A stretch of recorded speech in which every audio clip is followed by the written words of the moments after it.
about to start the lecture. Those who are outside, please come inside. We're starting now, okay? All right. Good evening, ladies and gentlemen. Thank you all for coming. Please turn off your cell phones, everyone. The Rabbi, we're very fortunate and grateful for Rabbi Reuven being here today in New York. Came all the way from Florida.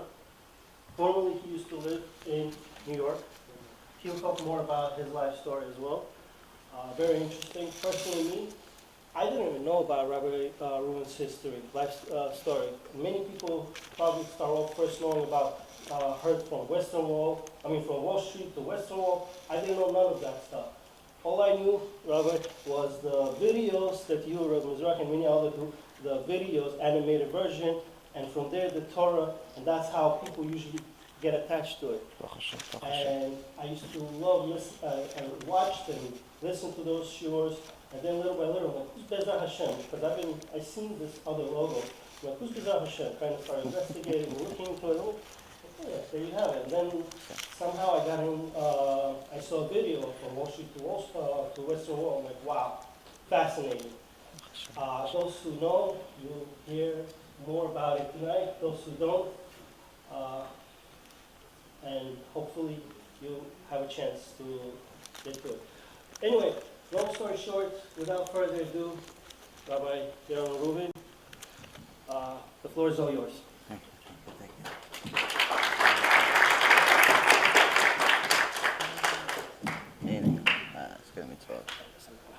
Thank you. Thank you. B'Shem Hashem na'aseh v'natzliach.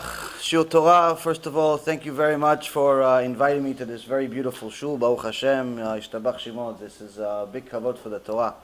I love seeing beautiful shuls. It's one of the amazing things that Am Yisrael, Baruch Hashem, has merited to have. We have very, very beautiful shuls. And it's wonderful to see because it's big kavod for the Torah.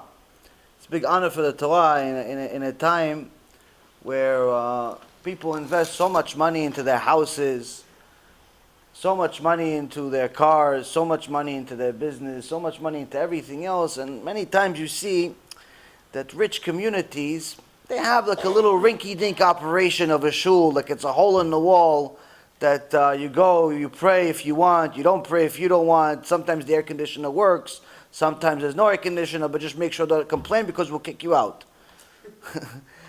So when you see, Baruch Hashem, when you see a beautiful shul like this, it's big kavod for the Torah. It's big kavod for Hashem because every Jew needs to know that a shul is a mini Bet HaMikdash. A shul is a mini Bet HaMikdash.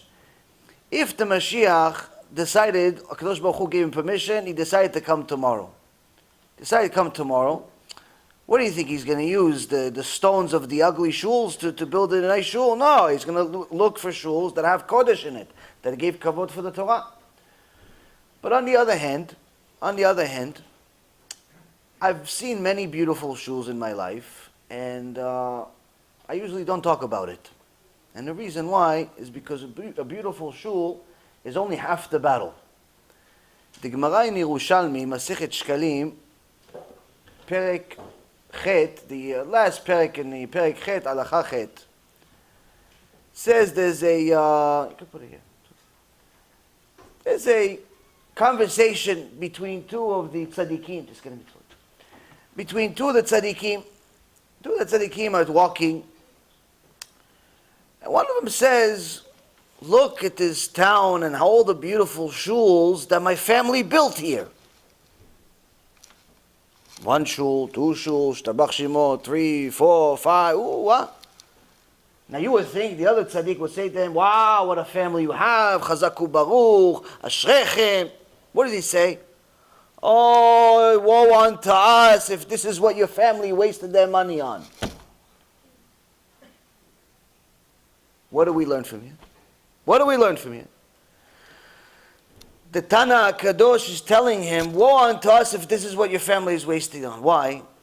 Why did you spend so much money on so many shuls? Why couldn't you spend one beautiful shul and the rest of it on Talmidei Chachamim to publicize, to bring shiurei Torah to the shul? Not just to build a building. We're not Christian. We're not building buildings. We need to build Jews. We need to build Am Yisrael. So when you have a beautiful shul, and you have shiur Torah in a beautiful shul on a regular basis, Baruch Hashem, like you guys have, not something to compliment. Why? Because you have a beautiful shul and you have a beautiful Torah to complement it. But if it's just a beautiful building, what are we going to do with a beautiful building? What are we, Donald Trump? We have a bunch of buildings. What are we going to do with buildings?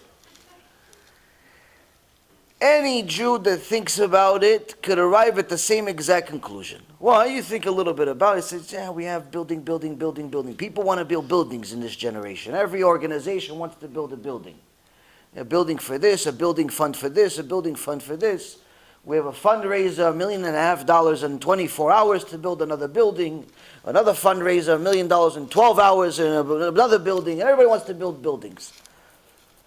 Now, for all of those that are building buildings, Baruch Hashem, I can't say that it's good or bad. What I can say is, what I've seen in my life, especially these last 5-6 years that I've been working hand to hand with, Am Yisrael to try to get them back to a Kadosh Baruch Hu, is that between us, don't tell anybody though, between us, Am Yisrael doesn't need any more buildings.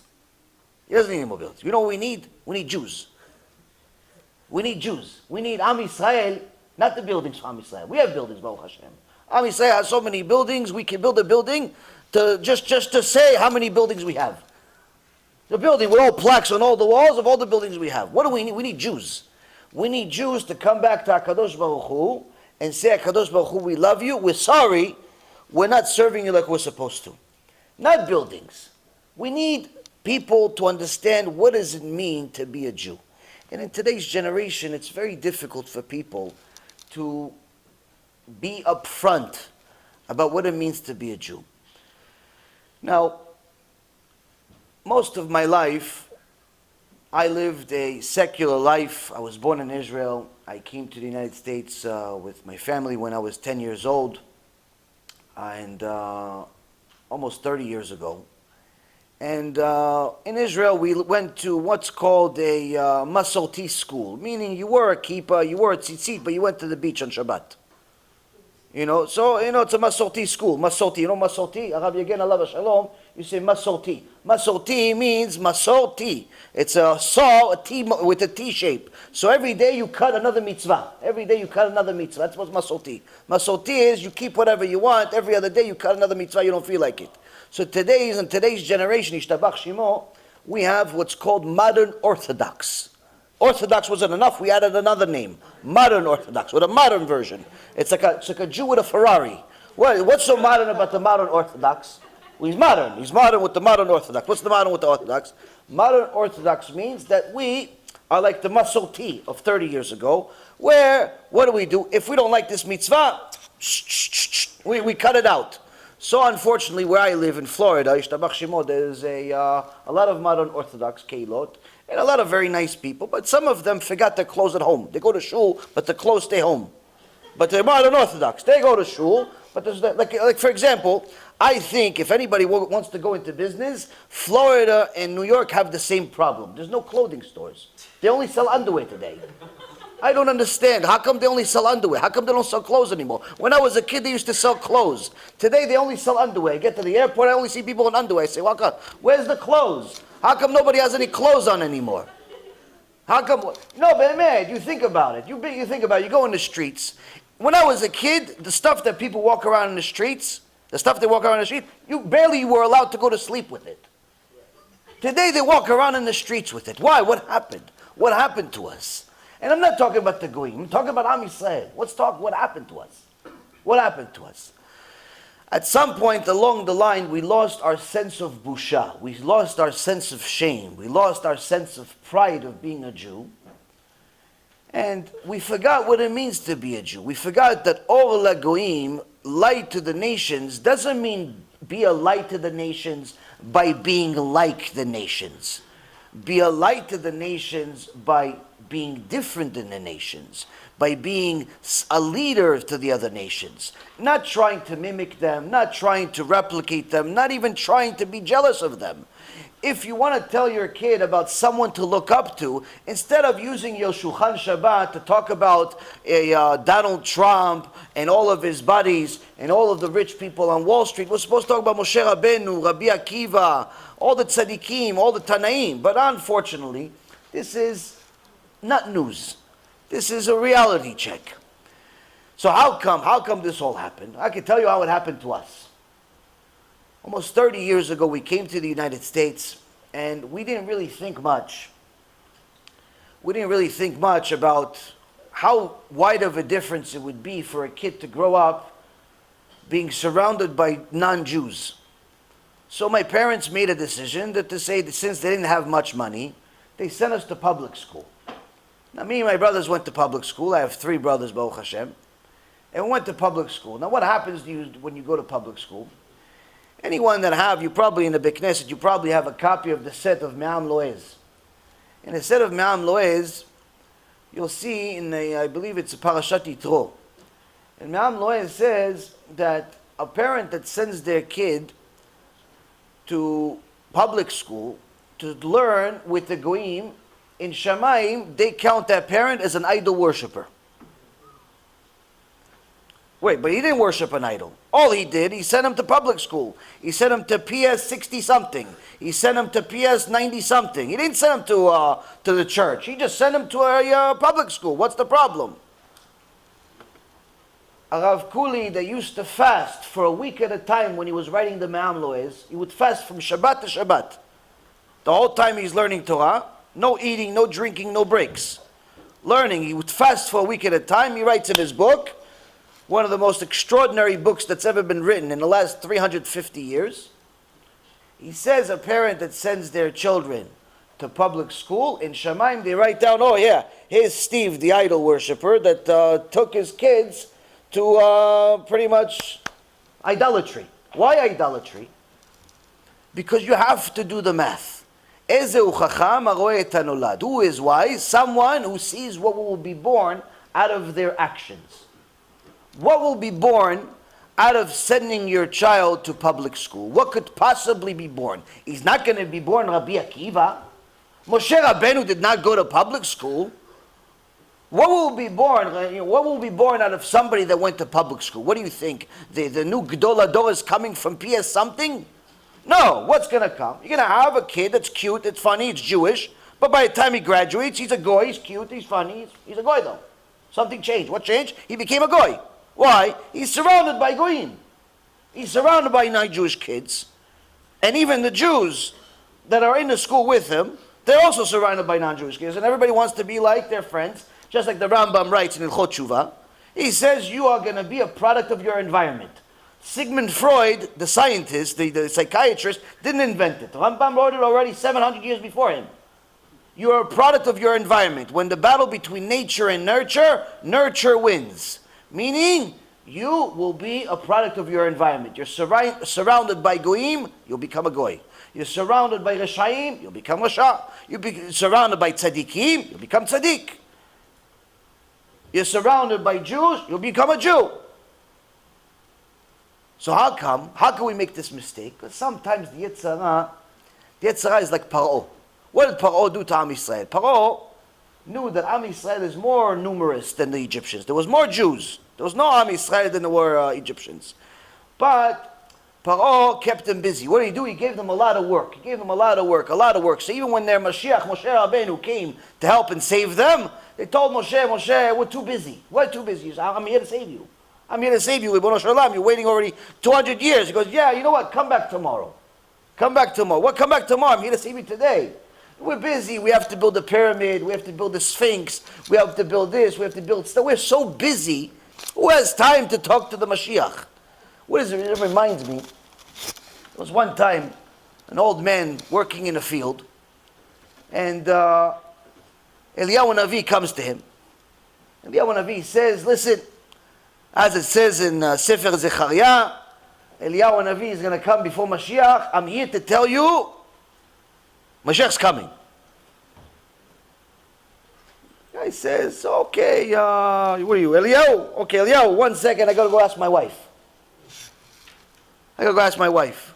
So he goes to ask his wife. He says, honey, this Eliyahu guy says the Mashiach's coming. He says, do me a favor, go tell Eliyahu Navi to go talk to Hashem. Tell Mashiach to come some other time. Maybe go somewhere else. So he comes back to Eliyahu Navi. He says, listen, my wife said, you can't. You have to go somewhere else. They always say, what do you mean come somewhere else? Why? He says, because we just planted all of our plants in the field and the farm and the season. If we leave, all of our crops will go to garbage. We're going to lose so much money. So tell the Navi, go somewhere else. Go somewhere else because we already invested a lot of money in America. We already invested a lot of money in Germany. We already invested a lot of money in Spain. Go somewhere else, Mashiach. Go, Eliyahu, tell the Mashiach, go somewhere else. So Eliyahu Navi says to him, he goes, listen, you know the Nazis are coming. You know Edom is coming. You know it's coming, right? He says, okay, hold on a second. Yeah, well, let me tell my wife that all this stuff you just said, you're scaring me a little bit. Especially if you have a nice beard. No, let me go. So he goes back to his wife. He says, Amalek is coming, the Nazis are coming, Hashem Yachem, all this stuff is coming. He says, go tell Eliyahu Navi to go take the Mashiach and the Nazis and let them deal with themselves somewhere else. We have crops to deal with. Sometimes we're so busy with work and money and the mundane that we forget the ikar of the world. We forget the point of the world. We forget to ask questions. We forget to do a little bit of calculation. What is the point of our life? Why are we here? Like, does anybody here really think they came to the world to make money? Before you answer it and embarrass yourself, I'll answer the question for you. HaKadosh Baruch Hu says to the prophet, he says, Liya kesef v'liya zahav, neum Hashem tzevaot. HaKadosh Baruch Hu says to the prophet, mine is the money, mine is the gold. So why do you want my money? Why do you want my money? It's mine's the money. Why do you want the money? So it's my money. Mine's the gold. You have to give me a riyal. If you want, I'll give you some. But it's my money, so it cannot be your purpose. Money cannot be your purpose. Why? Hashem says it's mine. All the money, all the possessions, all the land, everything, it's mine. So what? How could it be your purpose if it's all mine? How could it be? It's like saying I'm married. To who? To your wife. How could I be married to your wife if you're married to your wife? It cannot be. So a person obviously has to understand money is not the purpose. So what is the purpose? So HaKadosh Baruch Hu gives us a Torah that gives us an instruction set. Each and every single person has an individual purpose, an individual test, and the nation as a whole has a national test. The more a person learns from the instruction set of HaKadosh Baruch Hu, the more he realizes what his personal individual test is and how he fits into the global plan. But when a person is very busy dealing with the mundane, he forgets what's the ikar. Years ago,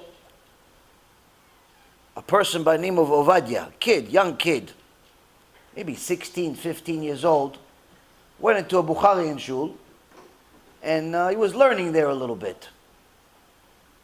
And he saw that there's a book, previous generation, but it's a high shelf. So he wants to learn. Why? Because what's what you're supposed to do in a shul. You have to learn Torah. It's not just for looks. It's you have to go learn Torah. So what did he do? He took one of the sofas, and he climbed on the sofa to go get the book. The Gabbai of the shul saw him put his feet on top of this expensive $10,000 couch, started yelling at him, "Hey, what are you doing? You know how expensive that seat is? You're putting your dirty feet on it?" Ishtabach Shemo La'ad, at that very moment, the Gvir, the richest guy in the community, comes into the shul. The one that built the shul, he was so rich, his suit was made out of gold. You know, you Bukharians have very nice taste in clothes. You really do. I want to borrow some. But Mamash, he comes in with a gold suit, not even like imitation. Gold suit, he comes in, the whole thing is gold. He sees the Gabbai yelling at the little Talmid. He yells at the Gabbai, he goes, "What do you think? Hold on a second. What are you yelling at?" He takes off his suit. He takes off the gold. He says, "Come, son, come." He puts it on top of the couch. He goes, "Now step on it.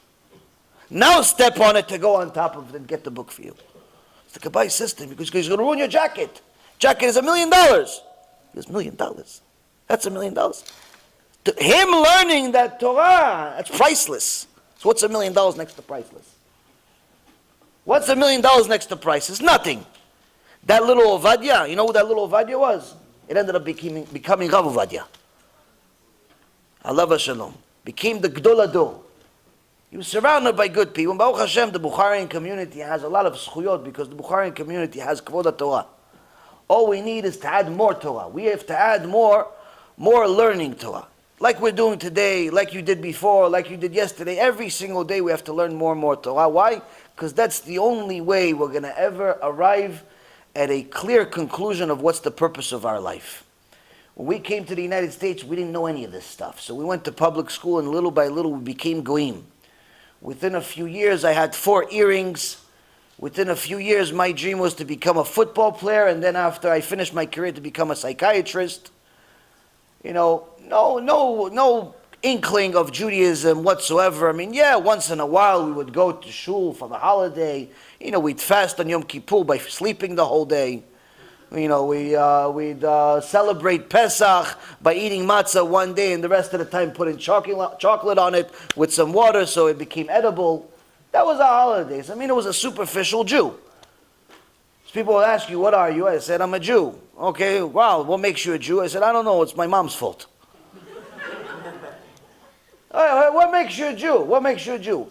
All I did know, though, really, was that being a Jew had to be better than being a Christian. Why? Their religion doesn't even make any sense. First of all, their God is Jewish. So why would I believe being a Christian if even their God is Jewish? Doesn't make any sense. Second of all, why am I worshiping somebody that says he's God but he died? Like, what kind of God do you have? What kind of God is this that he dies? My God's alive. Yishtabach Shemo La'ad. I don't have to be a genius. I want a living God, not a dead one. I don't understand. Why? He's so powerful, he's so strong, he can't even defend himself against a bunch of Romans? How does this make any sense? It doesn't make any sense. It never made any sense to me. So I didn't have to know a lot of Torah to have common sense. But unfortunately, our common sense is not enough. So as we grew up, little by little, I did good in school, but shortly after, I realized that I'm not going to become a member of the NFL. I'm not going to become a football player because I'm still short, Jewish, and slow. And really all I became was the dummy for the rest of the players to hit during the game because there's nothing I could do to defend myself. It was so big. Each one was like Amalek, 5 feet taller than I am. And I'm this little guy. It's like, Yishtabach Shemo. What did you eat? How did you get so big? How? How is it possible for somebody to get so big? I eat the same thing you ate, but you double the size? How is it me? You're 13 years old, 9 feet tall. How? What did you eat? People?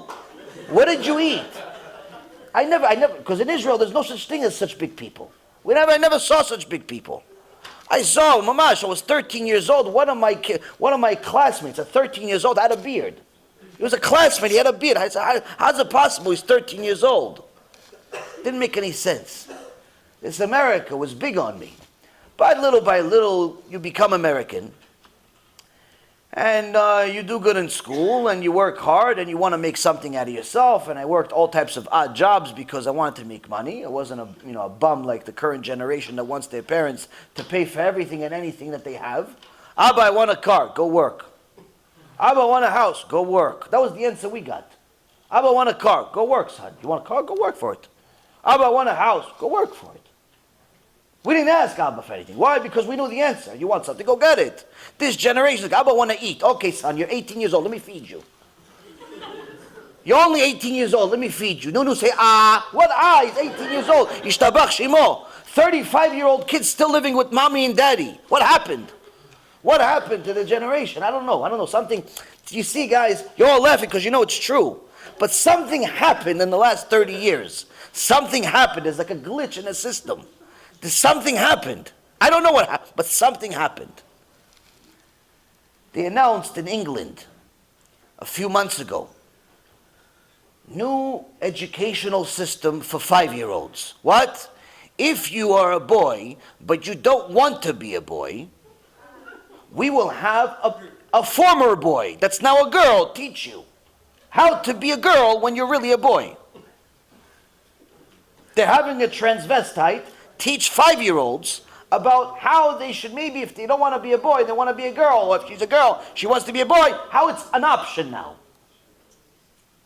And guess what? The head rabbi, you call him a rabbi, Shtabach Shimo, this is the rabbi, this is Erev Rav. The head rabbi of England, Mirvis, Himach Shimo v'zichro, he said, I think this is perfectly fine. I think this is perfectly fine addition to our educational system in England. For what? To make monkeys? For who? What are you going to do with this type of education? What does a 5-year-old need to know about sex? He barely discovered that he has a member. Like, what does he need to know about sex? I don't understand. Something happened, you see? Something happened. I don't see anybody disagreeing with me so far. Everything, we're all on the same page so far. So what happened? You see, HaKadosh Baruch Hu promised us a world that we can build and make beautiful, or we can destroy. HaKadosh Baruch Hu says, your conquerors, your destroyers will come from within you. If you're asking, how did all of this happen? How did the world turn upside down? How did a lot of the disasters that happened, and you can name them and I can tell you how? Usually at the source, at the beginning, there's some Jew that's off the derech. Now, a lot of people, when they want to cry, they think about the Holocaust. And no one really likes to answer honestly what happened in the Holocaust. Why? You say, where was God during the Holocaust? And people say, yeah, maybe it was on break, it was really the Satan, he took over, it was Hitler, he was evil, it was this one. It's not. Rabotai, where was God? God did it. That's the answer. That's the Torah answer. Where was God during the Holocaust? What do you mean, where was he? He was there, pressing the button. He was the one doing it. Why? Because we did not follow the instruction set. And he wrote it in the Torah. The instruction set being the Torah. He wrote Parashat Bechukotai. He wrote Parashat Kitavo. He wrote it Parashat Azinu. He wrote in the entire Sefer Echa. He wrote it countless times. This is what happens if you don't follow the instruction set. Now, if you don't want to listen, what, you never learned Torah? Okay, so I'll have the Goyim. I'll have the Goyim remind you of what I said. He said Hitler. You look at the Mein Kampf, don't waste so much time, but just go to chapter 2. Chapter 2, the end of chapter 2, Mein Kampf, Hitler says what? He's a messenger of God. Why? Because the Jews violated the covenant of HaShem. Hitler, Yimach Shimo v'zichro, evil of all evils, believed he was a messenger of God. And he says, why do I hate the Jews? I don't care about the religious ones. Why do I hate the ones that are the Zionist ones? Why? He says, because they're communists. They're communists. They ruined Russia with Karl Marx. What do you think he was? British? What do you think he was? Italian? He was a Jew. He was a Jew. The original, the creators of communism were Jewish. He says that Trotsky, what's Trotsky? Another beauty. Trotsky over there tried to ruin the whole world. Communism. So he says they ruined Russia already. Russia became anti-God. Not just like a non-religious country. Anti-God. It was illegal. Illegal to be a Jew. One of the people that really kept the covenant, they had to mamash work in secret. So there was like a person that was known as the Ohel. Why? He was mamash the Ohel. He was the one that was doing Brit Milah in secret. How? He always had a secret compartment in his jacket that at any given moment somebody says, I have a baby, he's ready to go. That's how it worked in Russia. One day, a jeep, an army jeep, Russian army jeep, pulls over right next to him. He starts saying Kaddish on himself, miskin. Poor guy. He says, oh, a general pulls up next to me. I'm lucky if I survive the next 5 minutes. Then he gets the bad news. What's the bad news? Get in. I don't know how you're saying get in Russian, but it sounds scarier than get in. Get in. Oh, miskin, the poor guy can't say no. So he gets in, he goes into the thing, and he starts seeing the general drive. Ooh, he started to imagine himself, oh, this guy's driving out of town. What is he going to do to me? He's probably going to torture me too, this sick person. Oh, he doesn't even want to say a word. He's not even saying hello. He's not even friendly. At least let me see my face. He's starting to do all the cheshbonot, all the accounting in his head. What should I have done? What could this? Miskin, the poor guy is already, he's counting his minutes. As he gets out of the town, he pulls over next to this house. The general looks at him, he says, go inside, in Russian, not in English. He says, go inside and do what you got to do and come back right away. Not a word. The guy doesn't know what's going on. He has an opportunity to get out of the Jeep. He runs out of the Jeep, goes inside the house. He sees mommy in a little package. Little package has a little baby. She says, you're the Ohel. Well, he's going to say, no, obviously they know. I said, oh yeah. So, okay, do it. He takes out a secret compartment out of his jacket, does the Brit Milah, runs out, goes back into the Jeep. Now he thinks, okay, at least I did the mitzvah before I died. Because this general, he's still not trusting this general. He doesn't know what this general is. Maybe he doesn't know what's going on. So he continues to drive, and he sees the general continue to drive him back to town, back, but he's not going the same way he thought. So he figured, he's probably going to tell him to jail or to some other place. Eventually he stops in the middle of the city, he says, get out. So he goes, so if I'm going to have my life, then at least let me ask a question. He said, what do you want? He said, why? What do you care about a Brit Milah? The general said, listen, I'm a Jew. But I can't be a Jew now because of communism. But this communism stuff, it's not going to last forever. At some point, God's going to get involved and stop it. So I want to give my son an opportunity that whenever in the future this communism ceases to exist, that my son at least has a sign that he belongs to Am Yisrael. And now he can choose. You want to be a part of Am Yisrael? You have a choice. What? You have a sign to remind you constantly. And not start with nothing. So I'm investing into my kid's future. And that's, believe it or not, the Mesirut Nefesh of Am Yisrael under communism. But unfortunately, there wasn't that many tzaddikim like him. Many of the people, unfortunately, joined communists. Even 150,000 Jews joined the Nazi army. Believe it or not, joined the Nazi army. They wanted to fight for Hitler, and they did fight for him. They believed that they were Germans. They didn't believe it. They got so far away from the source, they didn't identify themselves as Jews. Unfortunately, today we see the same thing in America. There are many Americans that are anti-Israel. They're self-hating Jews. They hate themselves. They hate Jews. They hate Israel. And one of them is trying to run for president, is Bernie Rasha. All these types of people, they hate themselves and they hate their nation. Why? How do we get to this? How did the world turn so upside down already for a few generations? Well, HaKadosh Baruch Hu said, I have an instruction set. The instruction set is called the Torah. This Torah is a Torah book that is not just an instruction set for you to connect to me and have an eternity as a life, but also an instruction set of how you can have a life. You can have a life that's worth living. Many people live a life, but few have a life that's worth living. Why? All day they spend their time in anxiety. They're constantly stressed out. They're constantly worried about things that haven't even happened yet. 95% of the stuff we worry about didn't even happen yet. Did you ever notice that? We're worried about we're not going to find a shidduch. Well, maybe you will, maybe you won't. It's still a 50-50 chance. Why are you worried that you won't find? Why wouldn't you worry that you find it too fast? How come nobody worries that they're going to find a shidduch and it's a bad one? Nobody worries about that.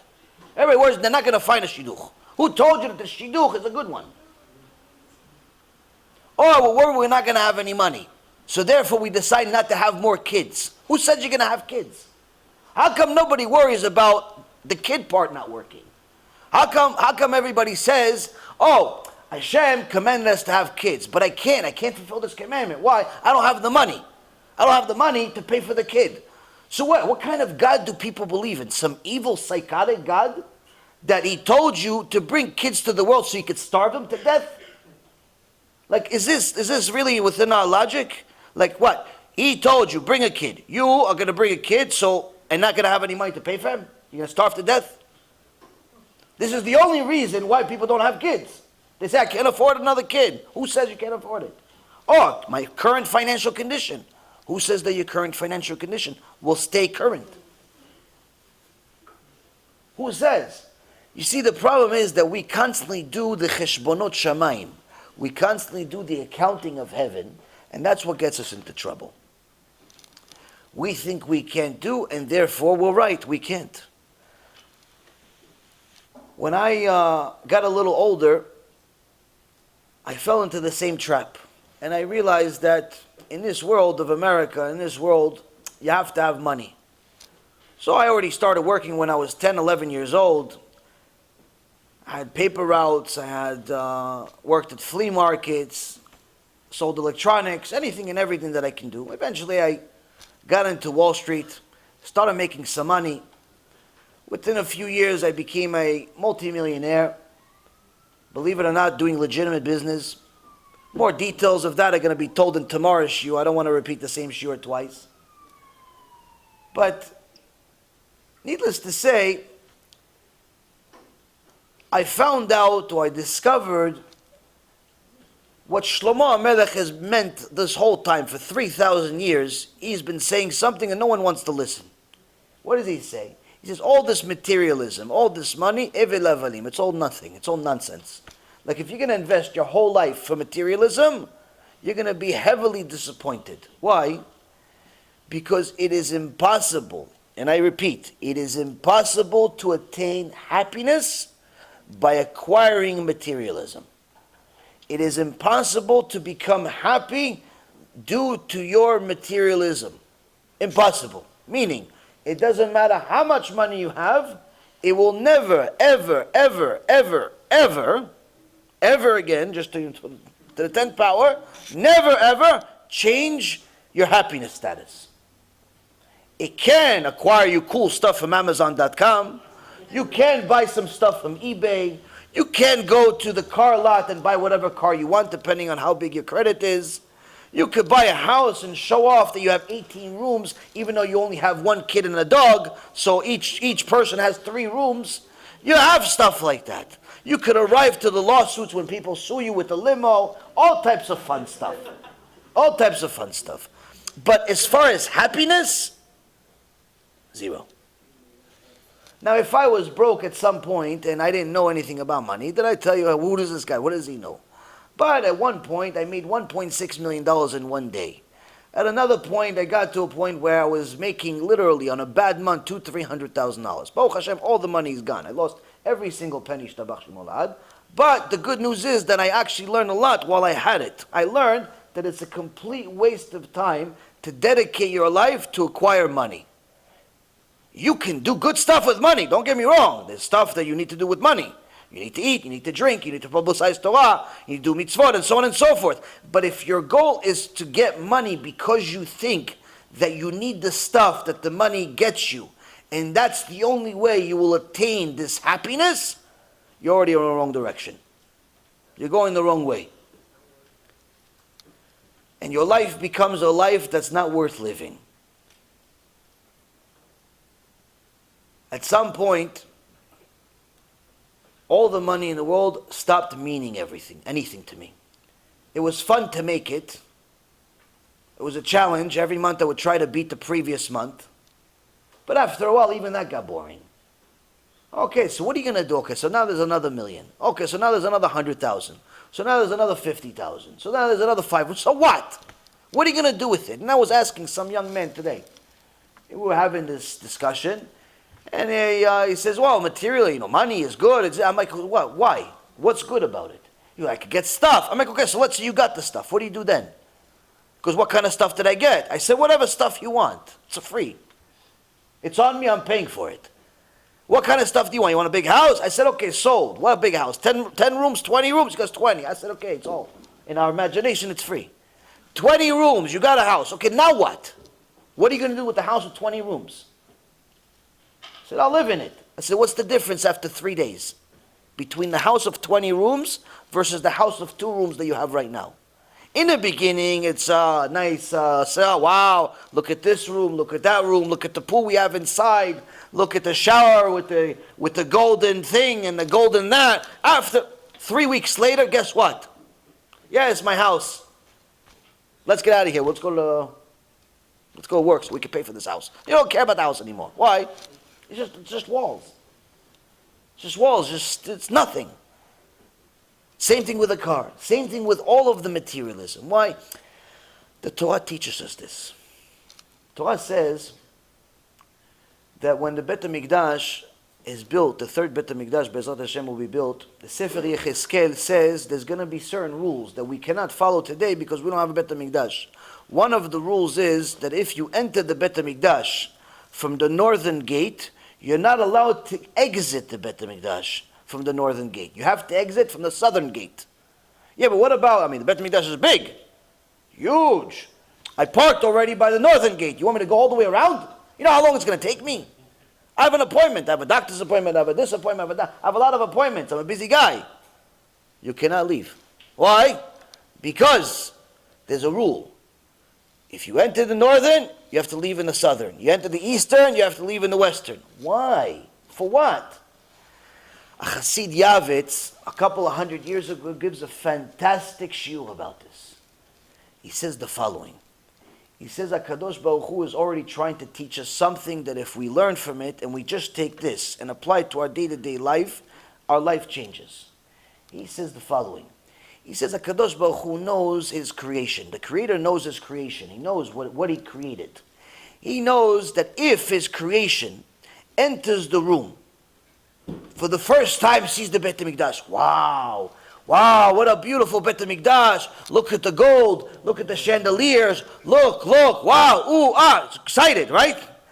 But now he finished, excited. He has to go back home. If he leaves from the same door he entered, he'll see the same thing again. He'll see the same thing that he saw 20 minutes ago. By the time he sees the same thing again, he's less excited. He's less excited. He already lost his excitement. And the Yavet says he will start looking at the walls of the Bet HaMikdash like he looks at the walls of his house.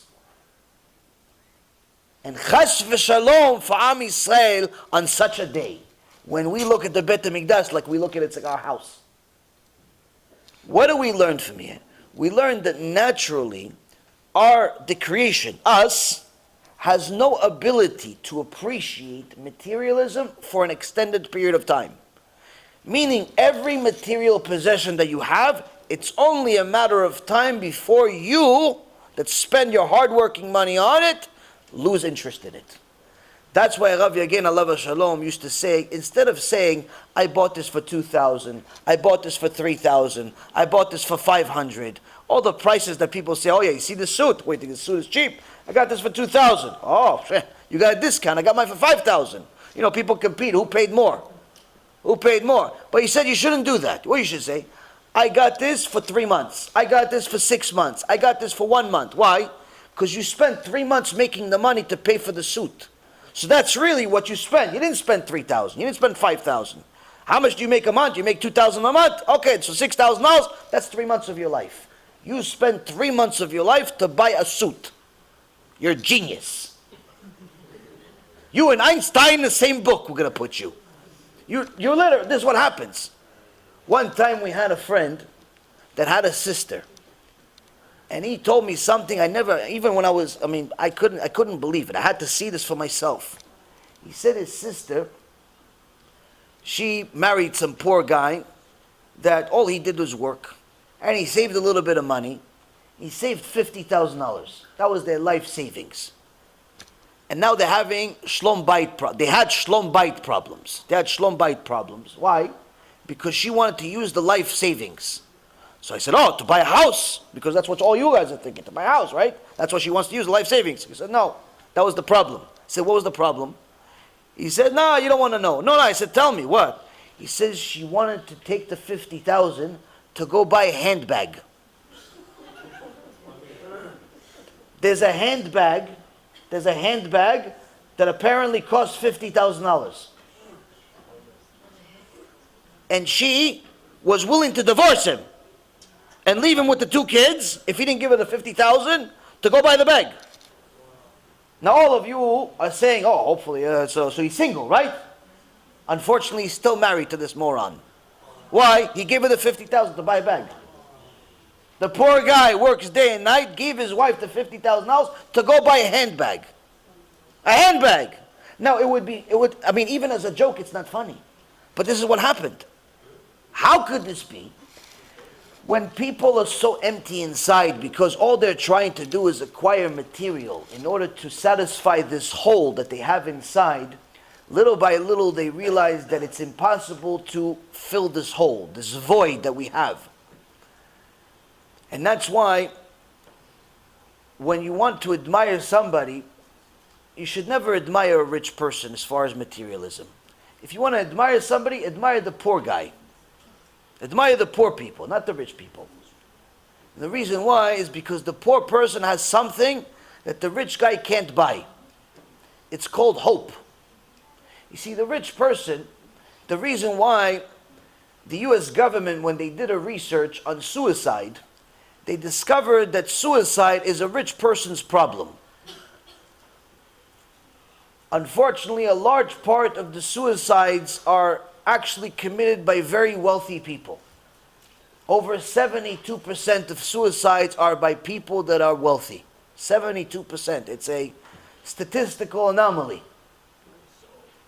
Meaning that suicide, losing all hope, is by the people that have the most to show, the most stuff. Why? When a rich person gets everything he wants, fulfills every one of his desires, every day he has a new wife, every day he has a new girlfriend, every day he has a new hobby, every day he has a new car and a new house and a new stock and a new bond and a new something. Every day he fills this void by acquiring something new. People have attained a new addiction in our generation called online shopping. They go on the internet and they just press shop even for stuff they don't need. It's a very easy addiction. Why? It's easy. All you gotta do is press a button. Stuff arrives at your house. Sometimes I'm guilty of it also. Don't think that I'm talking just about you. I'm talking about myself. Reality is sometimes you just press a button, even though you don't really know if you need these batteries. You figure, in case I need this set of batteries, it's only $3. It's only $3 for 87 batteries. Let me just buy these batteries. You don't need the when are you going to use 87 batteries? Even if you were building a spaceship, you still only need less batteries than 87. But you figure it's only $3. Let me get the 87 batteries. It's only $3. Next thing you know, $3 and $3 and $3. Next thing you don't have food to eat because you bought a lot of batteries. You're going to eat batteries maybe one day. Online shopping. So unfortunately what happens is that we acquire stuff because we have a void. We have an empty spot inside we have to fill. We're miserable, we're depressed, we have anxiety of all the things that are happening in our life. And instead of looking at Torah Kedosha to fill the void, we look to acquire stuff. So the rich guy, eventually when he starts looking at his glory, he sees that, okay, the house he wants, he has. The house he doesn't want, he also has that. The house his neighbor wants, he has that also. He has a house in every corner, he has a car in every place, he doesn't even drive anymore. He has all types of stuff and he's still miserable. Hence, he has all the reasons in the world to commit suicide. Why? He has no reason to live. Why? He has no hope. If he already has everything he wants, and he's still not happy, what's the purpose of life? Now, if you were to say, listen, the purpose of life is to get all the stuff you want, he's going to tell you, yeah, I already got that. I got the stuff that I want. Robin Williams had a net worth of over $100 million when he hung himself by a belt. Anthony Bourdain, also unfortunately a Jew, when he killed himself, also was worth tens of millions of dollars. All of these people that have been killing themselves almost on a monthly basis over these last few years, they're all multi-millionaires, filthy rich. They have so much money that even if they spent $1 million a month, they wouldn't run out of it. So why do they kill themselves? Because they lose hope, because the void has been filled and filled and filled and filled, and still nothing changes. Nothing changes. The poor guy doesn't commit suicide usually. Why? He doesn't have the house that he wants. He doesn't have the house that a friend wants. He doesn't even have a house. He rents. And sometimes he gets kicked out because he can't pay the rent. He doesn't have the car. He borrows a bicycle from his friend. He doesn't have a very fancy lunch. He gets 2 pieces of bread, 3-4 days old, puts some cheese on it, puts it in the microwave, tastes delicious. He has all simple stuff, but he still has hope. He doesn't kill himself. You know why? He says, listen, all my problems, all my thing, once I win the lotto, I'll be happy. He still has hope that one day he's going to get money and he's going to be happy. He still has hope. The truth is that both of them are wrong. Both of them are trying to acquire happiness through money. Now, having had Baruch Hashem, a lot of experience with money, being in the business with money, dealt with a lot of multimillionaires and some billionaires in my life, I can tell you with an enormous amount of experience that it's impossible to attain happiness with money. And the reason why is because Torah Kedusha tells us that it's only a matter of time before you will lose your desire for it. The more you have of it, the more you will care less about it.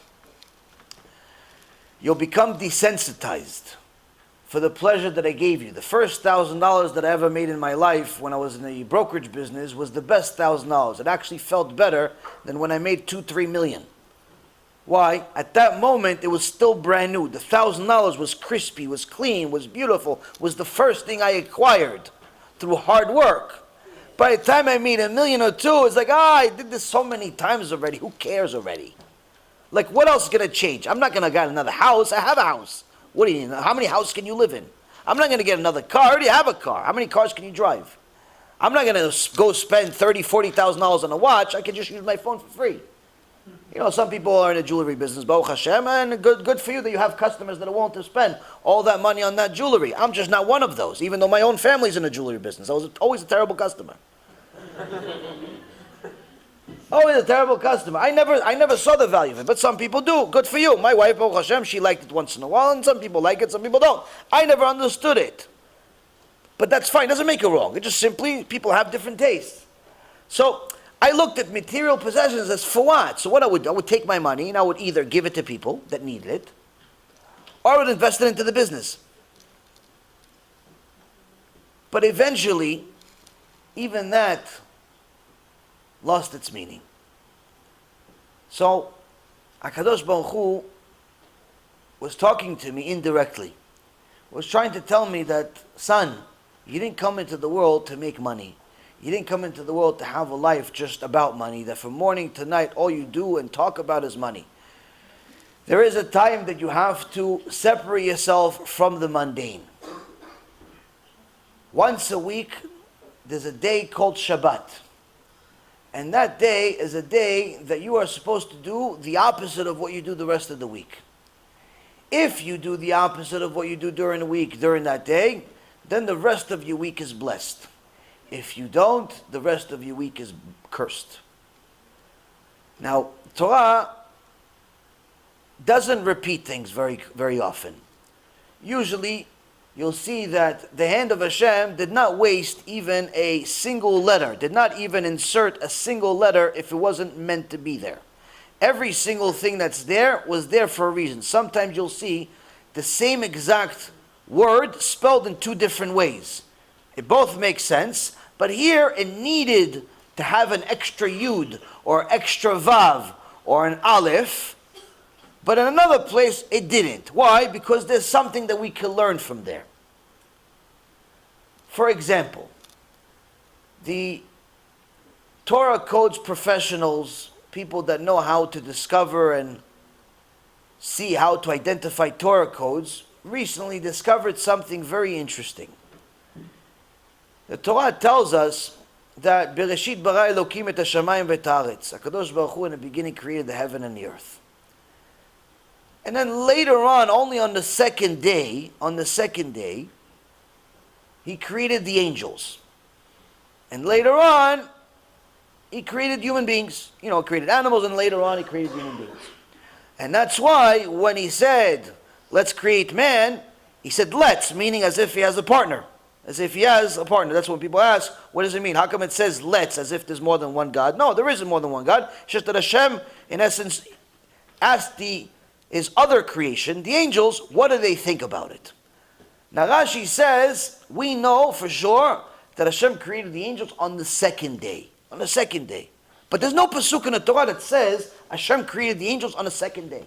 Where did Rashi get this from 900 years ago? How does he know? Jacob knows. Jacob doesn't know.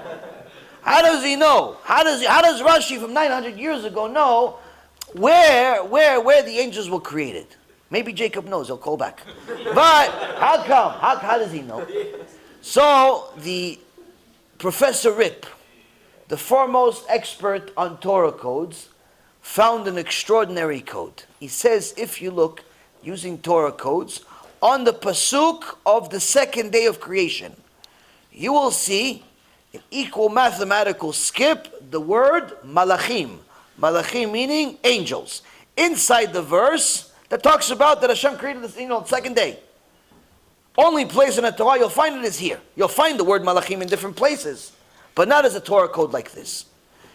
Why can we find it? Because there were certain words that were spelled here slightly differently than they were spelled somewhere else. Needless to say, HaKadosh Baruch Hu did it for a specific reason. So our Torah Kedosha has all the instructions for everything and anything that you could possibly imagine. Whether it's secrets about history, secrets about creation, secrets about your personal life, secrets about every and anything that you want. But the best part about it is that most of it is not even a secret. Most of it is just plainly out there in front of you. All you got to do is learn Parashat Shavua. You want to find out what's going on in your life and how to deal with your current problem? Watch Parashat Shavua. Read Parashat Shavua with commentary by Rashi. You'll see that your current problem is inside it. Your current problem that you're dealing with and the solution are inside the weekly parasha.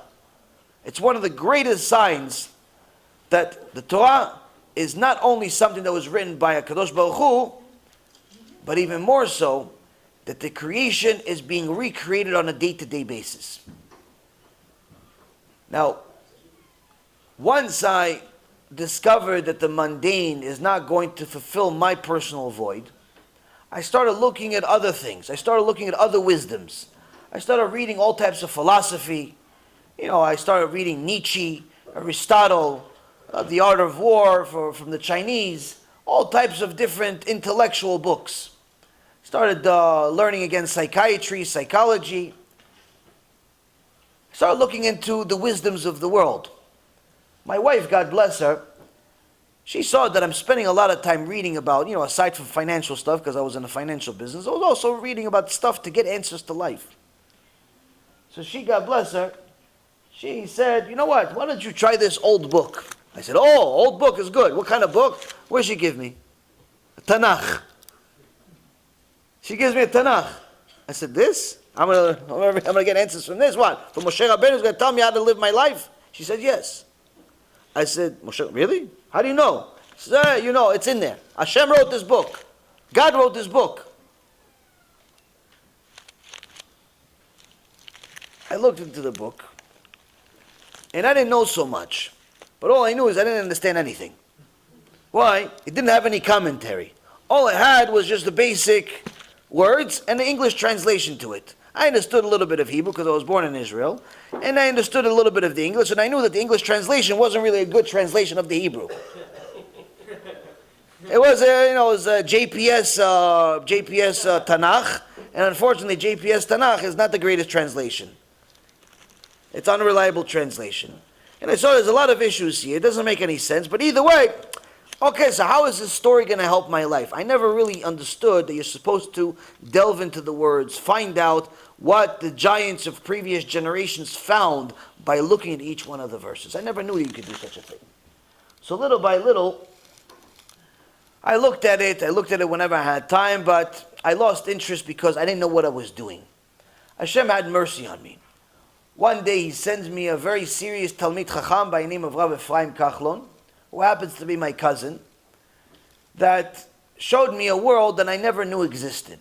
He told me that anything and everything that you want to find, you could find it in the Torah. Now, I didn't really believe him, so I started asking him questions. I'm one of these annoying people that will put you to the test. You say something, I'm going to ask you, how'd you do it? You tell me you can do something, I want to see it. I'm one of those people. I don't like people just saying things. I want to see how, who, what, when. People say, oh yeah, my rabbi said such and such. I say, okay, what's the source? He goes, no, he just said it. I said, okay, he says a lot of things. I say a lot of things. But which one of us has a source for what we say? If he has a source, okay, I want to learn from him. If he doesn't have a source, then what he said doesn't mean anything. Why? Torah says we have rules. You want to say something? It has to have a source in the Torah. Why? Because once it has a source in the Torah, it's no longer you. It's God. God I want to listen to. You, not so much. You, not so much. Why? It's like a guy went to a restaurant and he says to the guy, it's kosher here. He says, yeah, you're asking if it's kosher? You know who I am? He goes, I don't know who you are. Is it kosher here? He goes, look at the pictures. Baba Sali, Ben Ish Chai, Rav Ovadia, Chazon Ish, Arav Eliashiv. He says, but is it kosher here? He goes, look, the Rishonim, Rambam, Ramban. He says, fine, I see. If they were here and you were in a picture, I would know that it's kosher. But since it's you here and they're in a picture, I have to ask you, is it kosher? I need a certificate. I need a proof. Is it kosher? So you have to ask. People say a lot of things. You have to ask, do you have a source? Why? If it's from you, 50-50 chance. I don't want to gamble. I want to know if it's from God. So as we started learning, one day, after 9 months of me asking him questions and questions and questions about all types of things, about science and about math and about business and about marriage and all types of wonderful things, I never knew I had so many questions until I started asking them and getting answers. And every time he would give me an answer, he would tell me, oh, this is a great question. Rabbi so-and-so asked the same question 890 years ago on this book, on this page, at this number. And I said, how come you have all these books in front of you? You happen to have all these books of all the questions that I have. How do you know what I asked? He goes, no, I don't have the books. It didn't make any sense to me. I said, so how do you know it? How do you know what this rabbi said 890 years ago? By heart. He says, well, that's what you do when you learn Torah. I said, what, you read all those books and you learn them by heart? He goes, something like that. He said, how many books you have? Yeah, he says, we're closing in on 3,000 in this room. 3,000 books you have. I said, if I know one book by heart, I'd already consider myself a genius. I never knew that Talmidei Chachamim know so many things. And they know pages and this and that. I said, oh, this guy's smart. I thought I was smart. This guy is a different world. I want to learn more from him. So we continued learning. One day he tells me, he says, listen, you ever hear of this thing called Shabbat? I said, yeah, I heard it's a Saturday, right? He goes, yeah, whatever Saturday that you said, I don't speak English. What he says this Shmata that you have over there, it's called Shabbat for Jews. I said, okay, no. He says, you know, in Shabbat, you're not allowed to work on Shabbat. I said, no, chas v'shalom, I don't work on Shabbat. I only go to casino. I don't go. What, you think I work on Shabbat? What am I, a goy? I only go play poker on Shabbat. He says, yeah, that's the problem. You're not allowed to go play poker on Shabbat.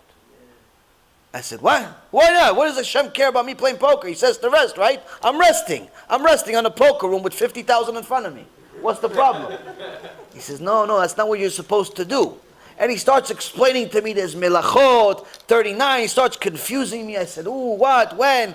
I said, you know what? Do me a favor. All the answers, all the questions, everything I ever said, you always showed me somewhere in a book. You always showed me somewhere in a book. Show me this in a book. He says, which one of the 12 times do you want me to show you this in the book of the Chumash, or the 7 times in the Shulchan Aruch, or the countless times in the Gemara? Which one do you want? I said, okay, I only have all the stuff you just mentioned. I only have a Chumash. Show me one time. He shows me Parashat Ki Tisa. Ishtabach Shimo. What a scary day it was for me. He says, Parashat Ki Tisa, you keep Shabbat, good for you. You don't keep Shabbat, what's going to happen to you? What's going to happen to you? Why? He says, Mot yumat v'nicheta nefesh mikerev hamea. I said, excuse me, what'd you say to me? He said, no, listen, hold on a sec. He says, if you don't keep Shabbat, you keep going to the casino. I said, yeah, it's good, no? He goes, no, it's not good. I said, why not? He says, if you keep going to the casino, you keep playing poker, it's technically work. You keep driving on Shabbat, it's fire. You keep cooking on Shabbat, not allowed. You keep performing one of these 39 restrictions, you have a serious problem. I said, what's the problem? He says, well, let's see what this verse says. It says, Mot yumat v'nicheta nefesh mikerev hamea. I said, what does it mean? I said, Mot, I understand death. He says, exactly. He said, what, he's going to kill me? He says, exactly. I said, when? He says, not yet. He's giving you more time. I said, oh, Baruch Hashem. Okay, so what's the why? How can I die twice though? He says, Mot Yumat, I can't die twice. Why? I'm going to have a near-death experience. I'm going to die, come back to life so you can kill me again. What kind of God is this? He says, no, relax. It's not that you're going to die again. I said, oh, okay, good, Baruch Hashem. He goes, no, it's not Baruch Hashem yet. He said, why? He says, the Yumat means something else. Doesn't mean you die again. It says, the first death means that every time you violate Shabbat, you lose life. You lose time in your life. You were supposed to live 120 years, now you just lost another year. Now you just lost another 5 years. Now you just lost another 10 years. Now you just lost all types of years from this 120 years that HaKadosh Baruch Hu wanted to give you. Or perhaps your kid lost those years.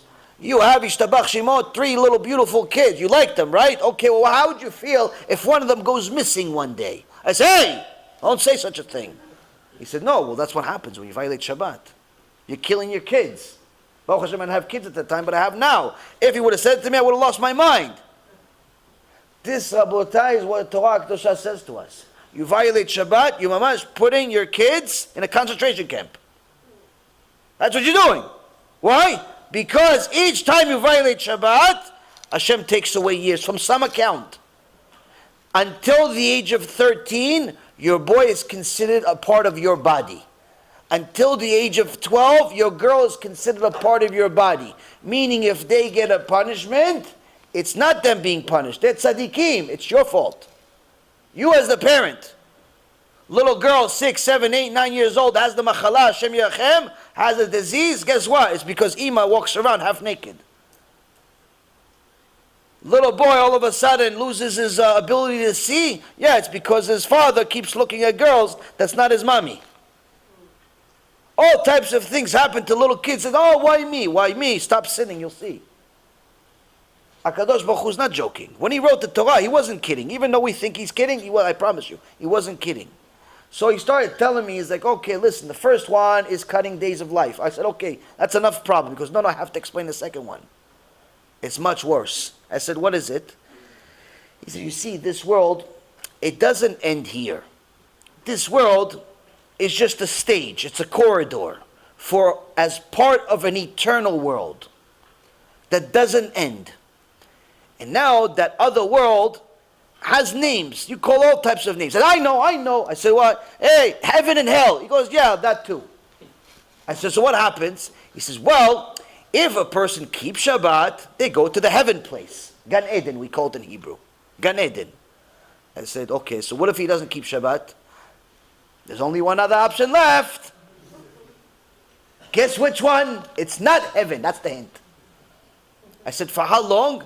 He says, forever. Forever. The Gemara Masechet Rosh Hashanah, page 17a, says there are certain sinners that their sin is so grave that even when the Mashiach comes and shuts down part of Gehenom, part of hell, he shuts it down, their section will not be shut down. One of those people is a Mechalel Shabbat.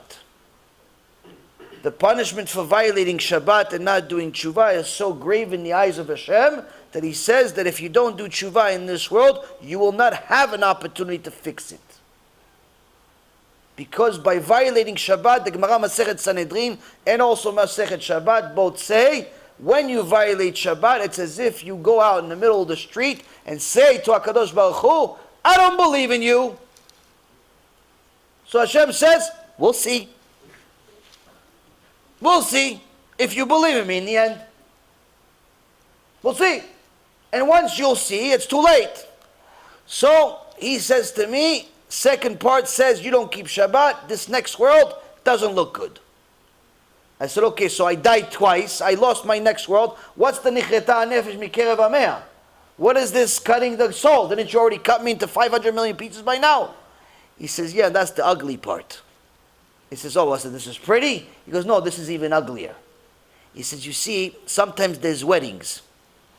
And the weddings in Judaism have to have witnesses. You have to have 2 Jewish witnesses to a wedding to sign the chuppah. In a bet din, you have to have witnesses. When you do a kiddush, the person that says the kiddush has to be a kosher Jew. You have a shochet. Somebody that slaughters your food. slaughters the cow, it can't be a Christian, but it also can't be a Mechalel Shabbat. Why?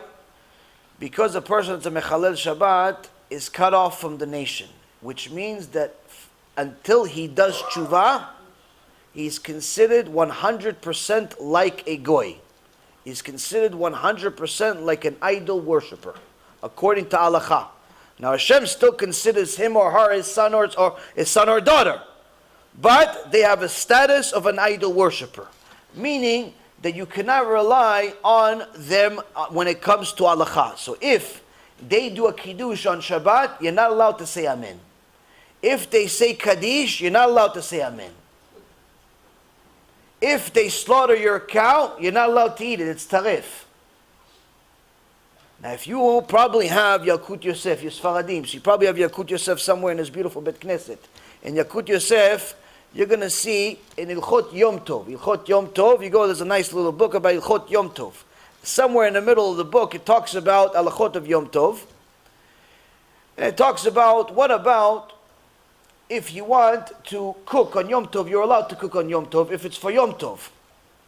If it's for holiday, you're allowed to cook from fire to fire. But there's a very, very interesting clause within it. What's the clause? You're only allowed to cook for Jews. You're only allowed to cook for Jewish people. You're not allowed to cook for a goy. Like if you have a friend that's not Jewish, and he wants to come over on Pesach, you're not allowed to cook for him. You're allowed to cook for the family. If there's extra you want to give him, no problem. But to cook specifically for him, you're not allowed. Why? Because the holiday is not for him. You're not allowed to violate the holiday for him. You're allowed to violate for a Jew. The very next very next one, it says, you're not allowed to cook for the goy, but you're also not allowed to cook for the Mechalel Shabbat. But you can cook for the animal. Can you have a goy as a guest? No? Can you have a goy as a guest on Pesach? No. Other times, possibly. Depends. In Pesach, you're not supposed to. On a Seder, you're not supposed to unless there's a leniency because he's an authority figure, or it could create peace, or perhaps war if he doesn't come. There's certain exceptions, or if he just shows up by himself. But in general, it's not an ideal time to invite goyim.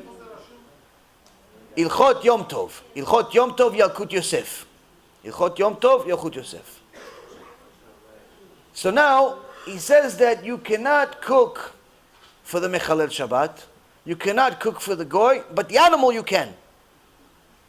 Meaning, sometimes an animal gets favorable treatment over a Jew. Why? Because the Jew doesn't want to be a Jew.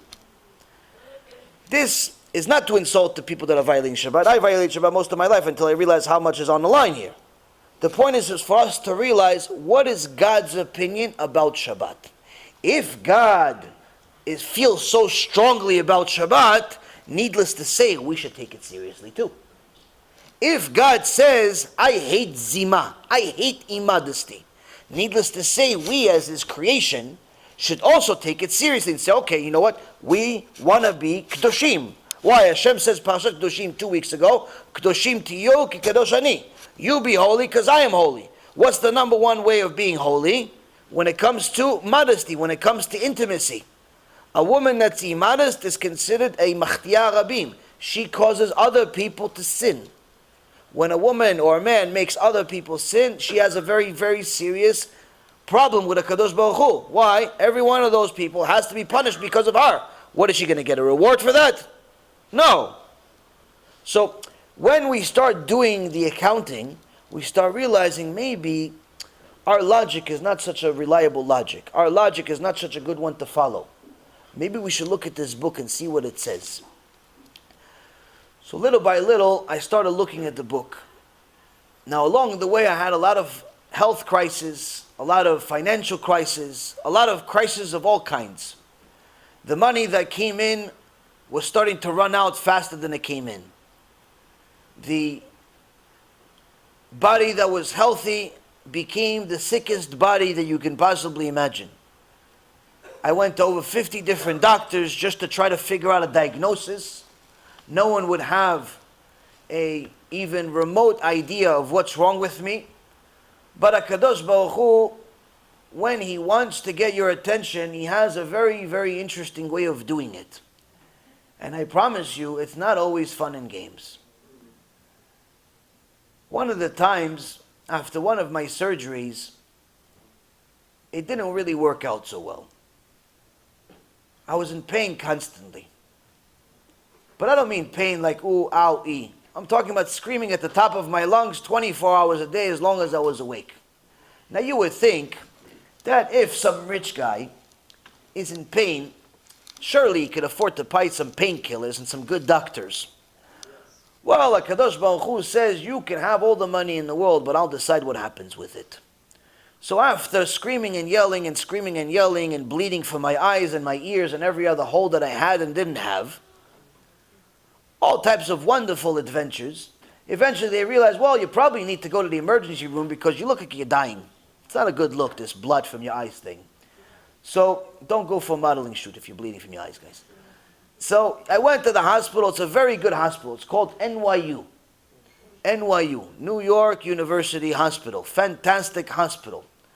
But that day that I went there, it wasn't so fantastic. Why? HaKadosh Baruch Hu blinded them and made them deaf and stupid at the same time. How? They decided that it's a good idea to investigate my surgery by putting their hand inside my body while I was completely awake without even an ounce of Novocaine or painkillers. Now, since I was annoying them by my screaming, they put 5 other doctors to put me down, like as if I was in a concentration camp and being tested on by Mengele Machshimo. So you have 5 doctors, each one with a better degree than the other, holding me down, and one doctor is the genius, takes their whole hand and puts it inside my body, like as if I was a doll. No way. Way. I remember the screams like it was yesterday. And that's why I smile. I smile because I know it was HaKadosh Baruch Hu showing me what it looks like when he closes his eyes and hides his face. A lot of people ask questions about where was God during the Holocaust? Where was God when certain tragedies happened to the nation? Where was God when certain bad things happened to my life? Where was God when certain horrible things were happening? The answer is always the same. God was there and God was doing it. Why is the real question? So the Gemara in Masechet Chulin, page 7b, says that before a person gets even pricked, gets even a needle, pricks his hand, generates a little bit of blood and a half a second of pain, before that happens, there's a Beit Din in heaven that argues, debates, judges, and concludes that this has to happen. Guilty, he deserves to be pricked by this needle. He deserves to have foot pain. He deserves to have some vicious doctor that forgot everything he learned in medical school, put his hand inside his body and go like this just to see what happens. He deserves that. Why? Whoa, let's see what he did with his life. And in heaven, they do the accounting. They do the accounting and they start seeing all types of things that you didn't think was a big deal in your life. Like, for example, driving on Shabbat, you didn't think was a big deal. For example, being with a non-Jewish woman, you didn't think was a big deal. For example, doing all types of things, like, for example, using Hashem's money to gamble. It's not allowed. But you didn't think it was a big deal because you had a good time. All types of examples that you didn't think was a big deal. When you wanted to eat, you didn't ask whether it's kosher or not. You just asked whether it's meat or not. Why? If it's not meat, I don't have to worry about whether it's kosher or not. So many Jews, they go to non-kosher restaurants and they think they're eating kosher because they're only eating the salads. They're only eating the salads. But you should know, once you learn kosher laws, you're going to learn something very interesting. Eating the salads at the non-kosher restaurants is actually worse than eating pig there.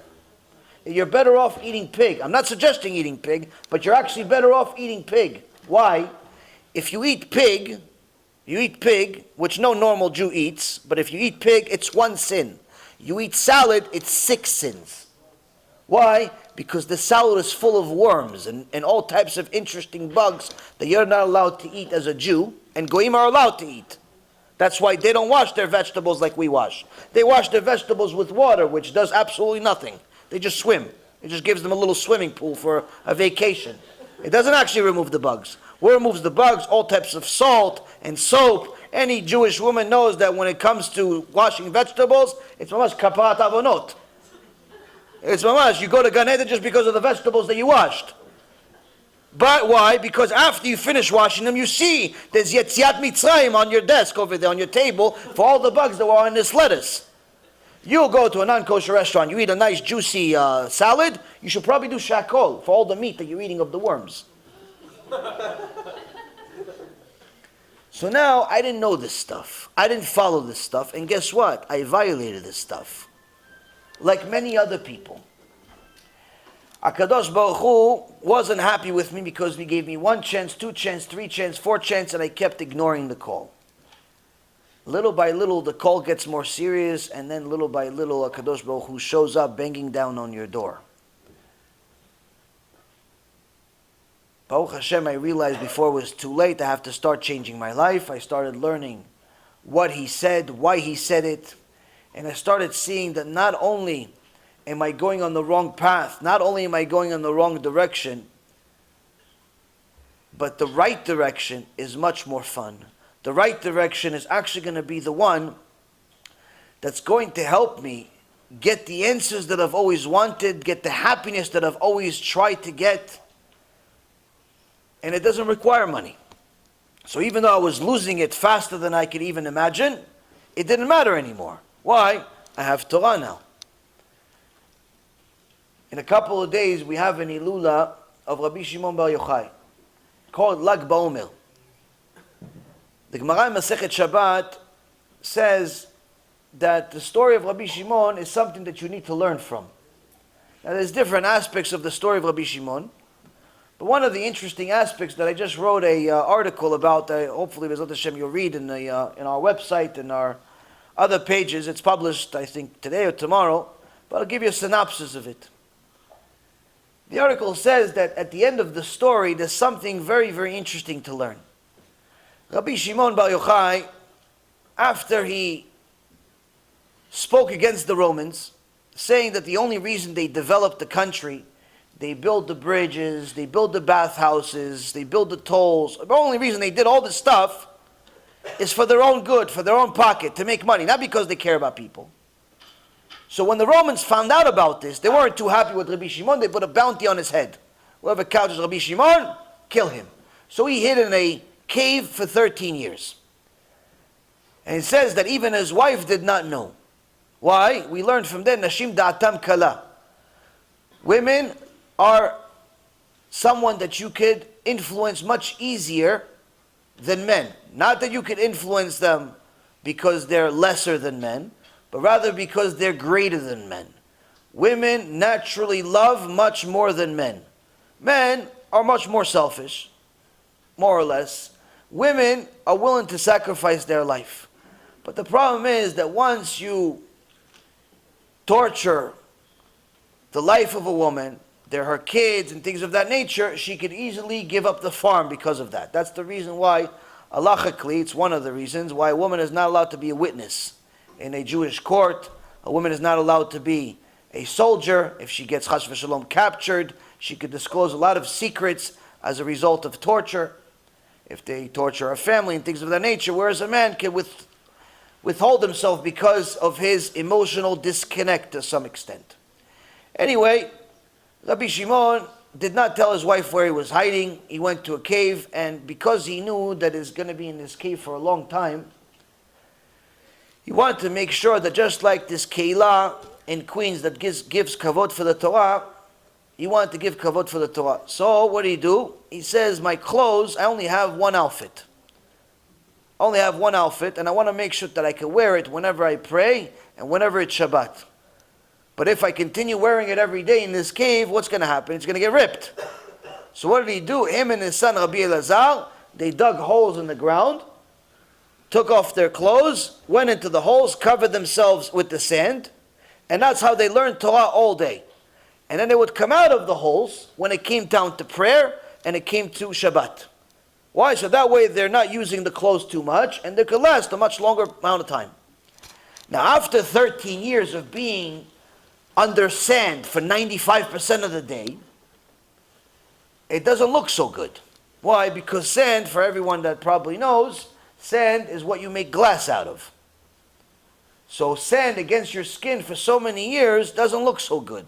So when he got home and he saw his father-in-law was happy to see him, said, "We want you to relax, let's go to the bathhouse so you can relax." And Rabbi Shimon took off his jacket, took off his robe, and Rabbi Pinchas ben Yair, his father-in-law, saw that his whole body was full of wounds, full of scars, full of mamash, engravements of the sand inside his skin. As if he was cut into 50 pieces. His whole body was full of this. And Rabbi Pinchas ben Yair started crying, thank you, started crying, same price. Started crying hysterical, saying, "Oi to me, woe to me that I see you like this." And Rabbi Shimon Rabbi Yochai says to him, "No, to the contrary. Ashrecha that you see me like this. You're praiseworthy that you see me like this. Because now I possess a lot of Torah." Now this story, I never really thought about much about it until the last few weeks. I started thinking. I said it doesn't make any sense. Why? First of all, why is Rabbi Pinchas ben Yair crying over seeing his son-in-law? Okay, it's natural. It's an emotional reaction. It's terrible. Okay, but why is he saying woe to him? Like why is he saying oy vey to me? Like it should be oy vey to Rabbi Shimon that he has these scars. Not oy vey to me. You have the scars. Why is it oy vey to me? Why is it poor me that you have scars? It's like saying, "Oh yeah, such and such friend just died. Oh, oy vey to me." What do you mean? He's the one that died, not oy vey to you. He's the one that should oy vey to him and his family, not you. It's not relevant to you. Second question is, why does Rabbi Shimon answer in such an unusual way? Saying, "No, not oy vey to you. You're praiseworthy. Ashrecha. Ashrecha that you see me like this. Because now I have Torah." Now if you're going to say, "Ashrecha, that you see me like this because I have Torah," you're confusing me even more. Why? It should be Ashrei Rabbi Shimon. He's the one that has Torah, not Rabbi Pinchas. Why is it Ashrei Rabbi Pinchas? Why is Rabbi Pinchas praiseworthy that Rabbi Shimon has Torah? It should be Rabbi Shimon is praiseworthy. So I thought about it. Nishtabach Shimo, B'siyat Dishmaya, I had a chidush. Chidush that puts all of our shiur in a certain perspective. Rabbi Pinchas ben Yair understood that the 13 principles of faith that the Rambam put together in his Mishneh Torah in Shmona Prakim, at the end he gives you the details of the 13 principles of faith and elaborates even on free choice, but most importantly reminds us that any Jew that does not believe the 13 principles of faith puts his Judaism on suspension, no different than a Jew that violates Shabbat. One of those 13 principles of faith that you're supposed to usually read at least once a day at the end of prayer on Mincha, most people read it. One of those is the principle of reward and punishment, meaning that we are obligated to believe, we're obligated to know that HaKadosh Baruch Hu rewards the righteous and punishes the wicked. We're obligated to believe this. A Jew that does not believe this, a Jew that believes that everything is fancy schmancy and you're only going to get cookies from Shamayim, you're only going to get candy, and Hashem loves everybody no matter what you do, even if you curse him, even if you insult him, even if you violate everything, he's still going to give you cookies, he's still going to give you everything. Then I can give you two answers. Number one, you're probably not reading Parashat Shavua, because last week it said somebody cursed Hashem, Hashem killed him in front of everybody. So how come he killed him and he's not going to kill somebody else? What, his favoritism? He just didn't like the guy. He didn't like the son of Shlomit at the end of the Parashat Emor last week. He cursed Hashem because he didn't like the way his life was going. So Hashem said, "Oh, he cursed me. Kill him in front of everybody with stones." The worst possible death penalty. So we see here that HaKadosh Baruch Hu is not joking. There is reward and punishment. We have to believe this. So Rabbi Pinchas ben Yair said the following: I know that the reward and punishment, it's not just given in an obvious way, where you're righteous, you get a 9-story house. You're wicked, you get a little, hole in the wall to live with rats. No, it doesn't work that way. You're righteous, your wife is beautiful, smart, and she even knows how to cook. You're wicked, she looks like Paro's wife. Short, ugly, and everything in between. No, it's not that. It doesn't work that way. What happens? Sometimes it's confusing. Sometimes the righteous guy, his wife, is not exactly so great. Sometimes the wicked guy, his wife, looks like she's wonderful. But you have to look at the inner details. What's happening behind the scenes? What's happening on a long story? So HaKadosh Baruch Hu says there's a reward and punishment. Does not work in an obvious way. Reward and punishment works in a precise way. Meaning it is delivered when it needs to be delivered, how it's delivered. To such an extent that before I decide to reward or punish anyone, I have to review, first of all, every single thing that he's ever done in his life. Then I have to see what the punishment could possibly be. But then I have to see not whether he deserves it. That I already concluded based on his own punishments. Then I have to see what does everybody else deserve that will also suffer from it. His mom, his dad, his brother, his kids, his wife, everybody else. He may deserve to get all such and such that he deserves because he did all this stuff. But do they deserve it also? If he's married to a tzadikah, even if she's not the best looking one in the world, but she's a tzadikah, guess what? She could save him. Why? Why she could save him? Because she doesn't deserve for him to be punished. She doesn't deserve to be punished, so therefore he won't be punished. If he has a son, even though the son is not exactly what he wanted the son to be. He wanted his son to be a Wall Street warrior. He wanted his son to be the best investment banker in the world, but his son became a simple avrech, making $1,000 a month. Guess what? That little $1,000 a month is saving him. Why? Because he doesn't deserve to see his father suffering. And such, and so on and so forth. So, Rabbi Pinchas ben Yair understood that reward and punishment is not just given in an obvious way. HaShem evaluates everything and everyone. So when he saw all of the suffering of Rabbi Shimon Bar Yochai, the Gadol Hador, he says, woe unto me. Woe unto me that I see this. Why? Because it means that I deserve to suffer too. And it's woe unto me because I don't know what I did to deserve it. That's what makes it woe. Making sins, everybody makes sins. But at least if I think about it, I can figure out, oh, you know what? I messed up in the morning, I prayed late. And you know what? I forgot to pray before I ate the apple. I can do calculations of what I did and what I need to do tshuva. But now, it's woe unto me, it's terrible for me. Why? Because I'm thinking, and I can't figure out what I have to do tshuva for. So my situation is even worse than I thought. And then Rabbi Shimon Bar Yochai, to finalize, gives us the chidush of all chidushim. He says, no, you're praiseworthy. You're praiseworthy, you're not woe unto you. Why? He says, see, my rabbi was Rabbi Akiva. Rabbi Akiva had 24,000 students. All of them died between Pesach all the way to Lag BaOmer. Why? One of the other reasons why we celebrate Lag BaOmer is not just because of the Ilula of Rabbi Shimon that restarted the Torah, but also because that's the day that the death stopped. The death of the 24,000 people stopped today. Stopped on that day. So now, Rabotai Yekarim, Rabbi Shimon says, my Rebbe was Rabbi Akiva. Even though Rabbi Akiva lost 24,000 students, that the lowest among them was able to revive the dead, he still said, everything that the merciful one does, everything that Hashem does, is always the best. Not good, the best.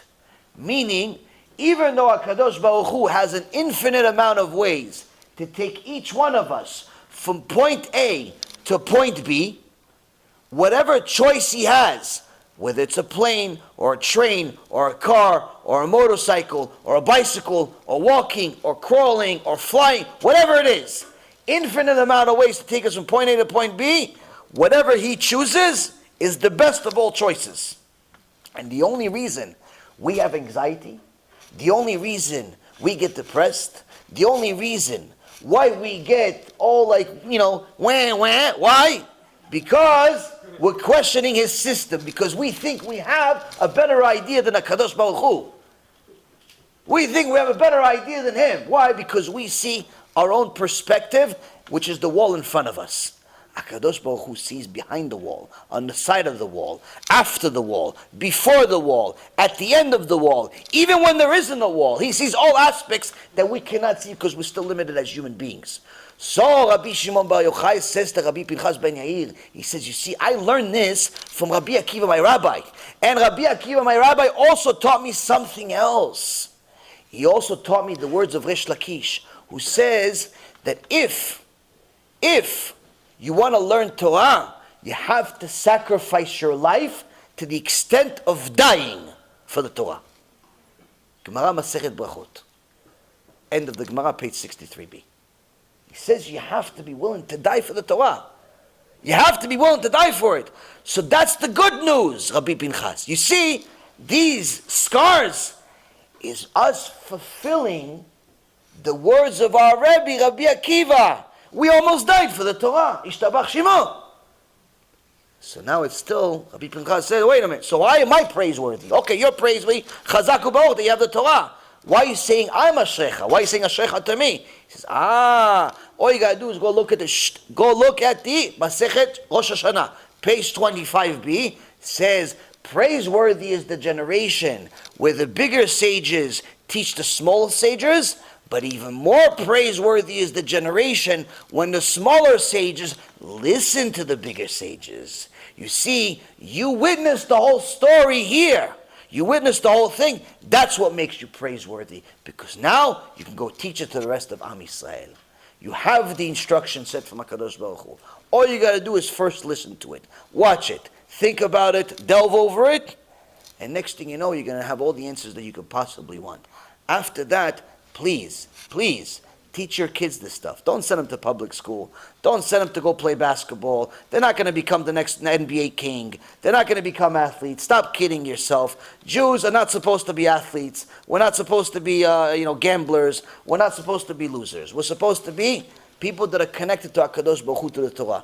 You already have the facility, Ishtabach Shimolad. You already have the place. All you got to do is continuing living the Torah. Continuing giving honor to the Torah. But honor to the Torah is not just honor to somebody else. Honor yourself with some more Torah.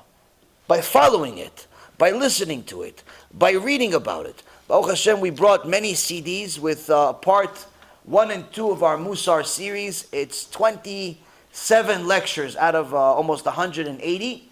Each one of the lectures would change your life. It's completely different. One is different from the other. The rest of the series, these 27 lectures are on CDs. They're free. I believe they're available somewhere in the shul. There's also our other CDs from Wall Street to the Western Wall. Tomorrow, Bezrat Hashem, we'll have a shiur about that.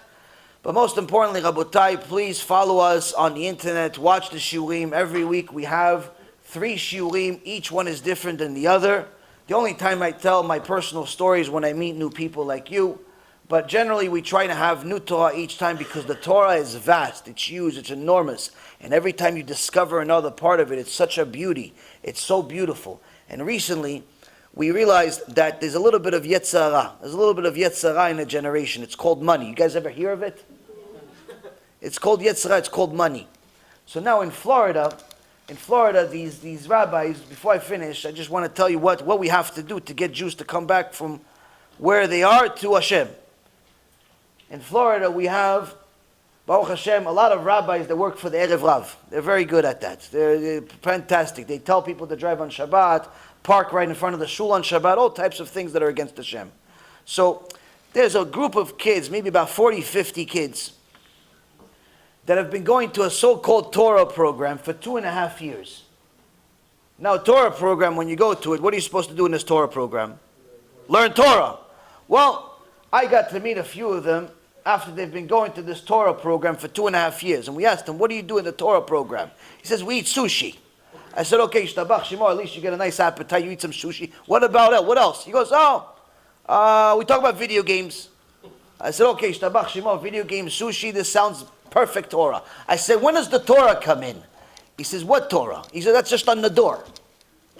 We don't learn any Torah. I said, anybody here keep Shabbat? He says, no, nobody keeps Shabbat. How do you go to a Torah course for 2.5 years? You still didn't learn how to keep Shabbat. So now one of my Talmidot, Tzadika Kdosha, she says she started crying when she heard this. She said, I can't take it. We're going to deal with this. I said, how do they get these 40 kids to go to a Torah program? If they want sushi, I'll buy them sushi. If they want pizza, I'll buy them pizza. I don't have any money, but I'll go beg, borrow, and steal if I have to. Just get these kids over here. She says, no, there's a problem. What? There's a Yetzirah. What? It says $20 or $15. I said, what do you mean $15? Each kid gets $15 or $20 to come to this Torah program, to eat sushi. So they pay each 15, 16, 17, 18, 19-year-old $15 to come eat sushi in the Torah program. To eat sushi and talk about video games. So I said, this is HaShem and HaShem. Why can't they teach them Torah though? She goes, nah, forget about it. So she says, listen, we have to do the same thing. But we're going to teach Torah. So Baruch Hashem, we started the program. A month and a half ago we started the program. 2 kids showed up. They liked it. They liked the Torah that we learned. They learned some things like what you guys just learned tonight, which is called Emet. They stayed for a little over an hour. The rest of the students that come to me regularly stayed for a couple of hours. Baruch Hashem, I don't take things offensively. Somebody's here for an hour, somebody's here for 5 minutes, somebody's here for 5 hours. Doesn't make a difference to me, at least you're here. So, next week they surprised us. Each one of them brought a few friends. So 2 became 5. Then 5 became 10. Then 10 became 20. And Baruch Hashem, yesterday at 9:30, 10 o'clock at night, we had maybe 25 kids. Aside from the regulars that come. 25 kids, anywhere between 14 to 20 years old. They're all excited about Torah. They're all excited. Yeah, they get $15, but that's just to deal with the Yetzirah.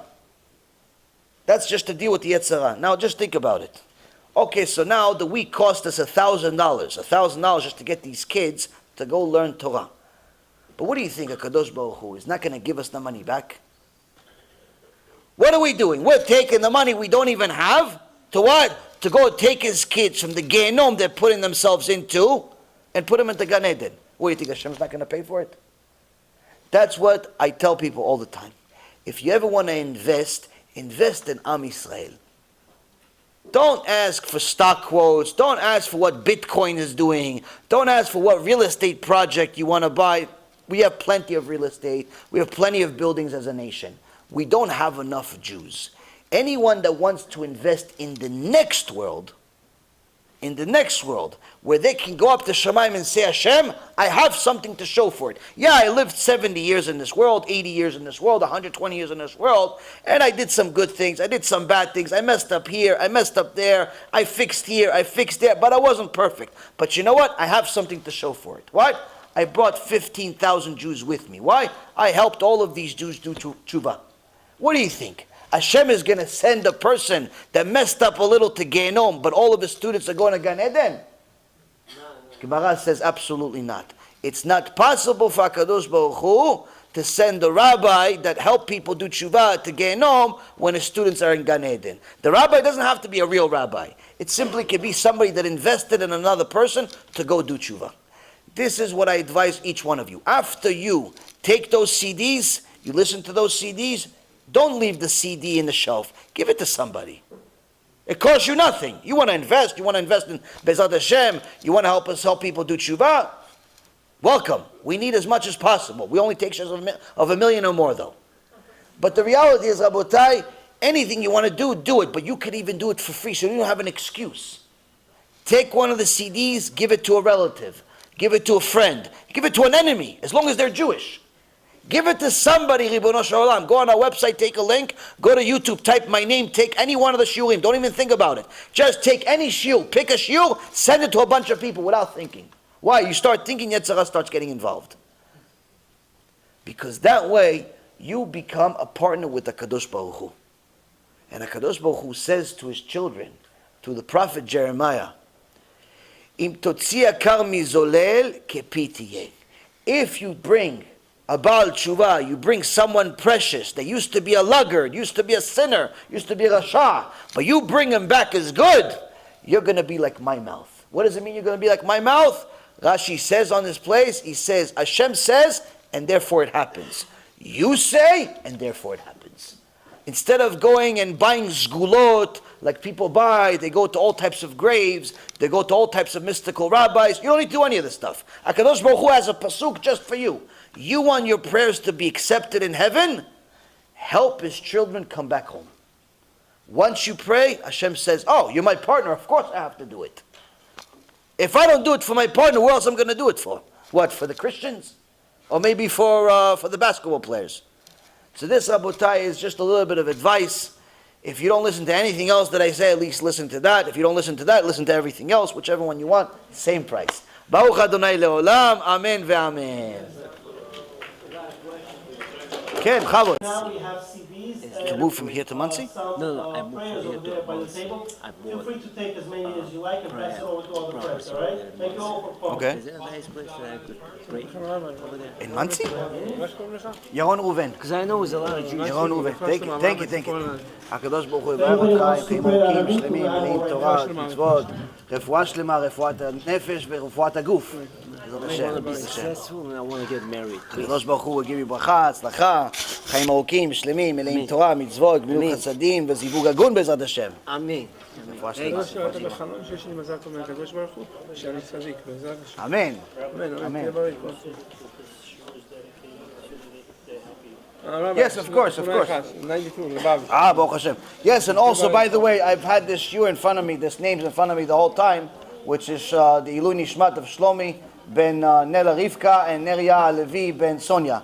These both were in front of me the whole time for the family, just so you know. כן, כן. אברהם וציפורה לרפואה שלמה ואביגל בתרות. אביגל בתרות בעזרת השם, רפואה שלמה, רפואת הנפש, רפואת הגוף. כן, כן. This. Also, said, of course. Also, a refuah shlema to Miriam bat Allah, and Atzlacha for Emmanuel ben Naima and family. And that's it. Ken. Question. Ken Chabot. I live in, I became Bashar. Baruch Hashem. I live in a family that's very secular and I don't know what to do. Can you afford to move out? Not really, no. Um, Nowhere near that, but I'm working, okay. you have a job? You're making a little bit of money? Working in I also want to ask you, you said in a lecture about your life, the computer business, Okay. that it's not always an honest business. What did you mean by that? They sell a lot of times in those days, and they still do it today. They sell refurbished goods as new. You're talking about selling like computers and stuff, okay. Right, anything, TVs, cameras, and so on. They buy refurbished, and they rehash them, taking off the refurbished stickers and so on, and sell them as brand new. Yeah. So it's not No, legal. like- Aside from being illegal, it's That's unethical. not what I do in my I'm not saying you're doing it. I'm saying that's what they did. No, I'm trying to also make my business more kosher. Not that I Baruch wasn't Hashem. kosher before, but I do Okay, best to okay. make sure to look at it like Okay. very strictly to see. You know. No. I mean, first of all, it's it has to be ethical business, meaning that you're doing the right. You're trying to do the best thing for people. And I'm trying to do the best, but also charge like the right amount. Yeah, there's no making money is not a sin. You can make money. You can be fair. There's no problem even being expensive, as long as you're fair. As long as meaning that. No, but I feel like when I make a price, like sometimes if it's too much, I feel like okay, that's kind of stealing, you know? No. It's if they have, you're not forcing them to buy from you. They have an option to buy from wherever they want. For example, when I was in the brokerage business, I wasn't cheap. I was actually one of the most expensive guys. How are you? Oh, you said that, I was yeah. one of the most expensive guys. Yeah. There's not a sin of being expensive. There's certain doctors that are much more expensive than us. Why? I was a specialist. Specialists deserve more than a regular practitioner. So if you justify your price, no problem being expensive. It's just that some people sell, a toothpaste for $5,000 because the guy's a fool, not because it's really worth it. You understand? So that's the thing. You have to be just fair and reasonable. As far as the type of business that you have, we would have to know more details about the business itself to say whether it's kosher or not. But I mean, it seems like if it's a traditional business, it should be fine. It's just So what do I do to help my family like learn about Judaism? They're still like against it. Like what do I do? the best thing to do is to give them, not say things directly, but indirectly. Meaning, instead of you saying to them they should keep, they should do this, they should do that, instead of doing that, send them a video or give them a CD of either me saying it or Rav Mizrahi saying it. I do that. It's still, I tried. You tried with me or you tried Rav Mizrahi? Both. And neither one of them worked? So far, no. Okay, so would you send them long lectures or short lectures? We watched 1 hour of the Torah and Science by Rabbi Mizrahi. And nothing? So far, no. I want to get to the last 2 parts. Okay, so yeah, there's also shorter ones that we made. Yeah. Like 17-minute ones, 15-minute ones that are Torah and Science. There's also shorter ones that are not Torah and Science, just different topics. They're like movie version. A lot of people like the movie types. So that's also a good idea. Keep sending it and don't give up. Send 1 5-minute video a day. Yeah. Don't send them the 3-hour lecture because they're not going to press you. No. Send them the 5-minute video. Send them the 10-minute video. Right. Which works, yeah. Send them the 5-minute clip. Send them the 10-minute clip. And each day send them one. And don't give up ever. Just send it. Whether they watch it or not, you'll eventually find out. And that way, B'ezrat Hashem, pray for it also. Pray for it also. And also send it to strangers. Meaning, don't just send it to your family. Send it to other people too. Why? If Hashem sees that you help other people too, and it's not just your family, say, oh, you want to help my other children? Then I'll help the people that you care about also. What I do when I watch your shiurs, I record it with my phone from the computer and I send it on like WhatsApp groups. There's a whole play. If you go to YouTube, there's a whole playlist of short clips. There's maybe 500-600 clips there. Yeah. So you can see that. And there's also another playlist of movies. There's maybe like 80 or so movies there. So you just pick and choose every day. You have something. And something will help other people. Make a little WhatsApp group. Share with as many people as possible. Little by little. We'll get there. זקן מצוות. כן, מה שלומכם? כן, עבדנו ביחד, משהו כזה. לא עבדנו ביחד? איך אני מכיר אותך? עבדנו ביחד. עם לארי קראוס. השתבח שמו. עם לארי קראוס, איך אני מזהה אותך? לא ראיתי אותך הרבה שנים, וואו, כמה שנים לא ראיתי אותך. כן, הרבה שנים, השתבח שמו, וואו. ברוך השם, הקדוש ברוך הוא פועל את פעולתו. מה זה, אתה גר פה? ברוך השם. 7 שנים כבר פה. וואו, איזה יופי.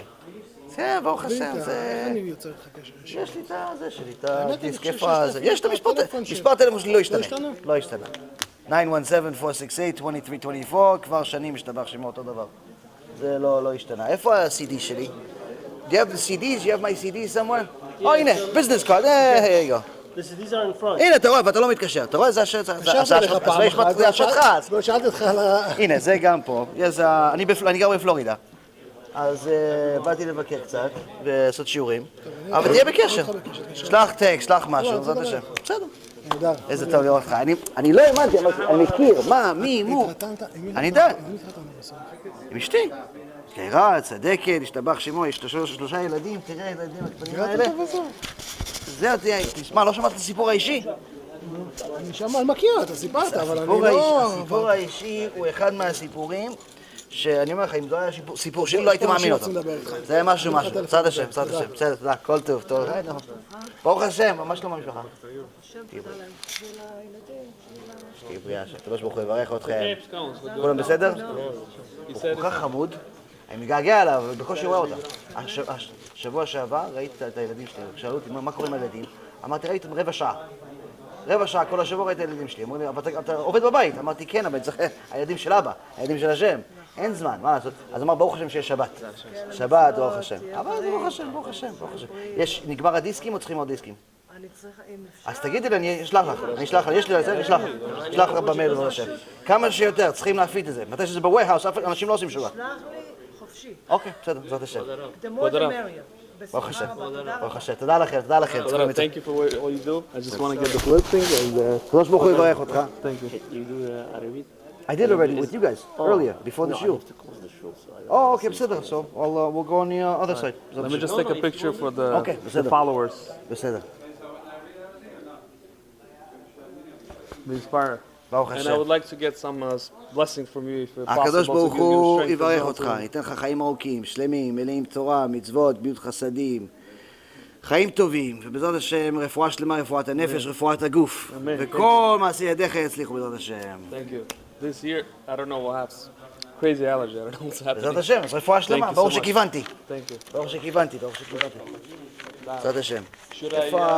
כן, you could already shut off the thing, בעזרת השם.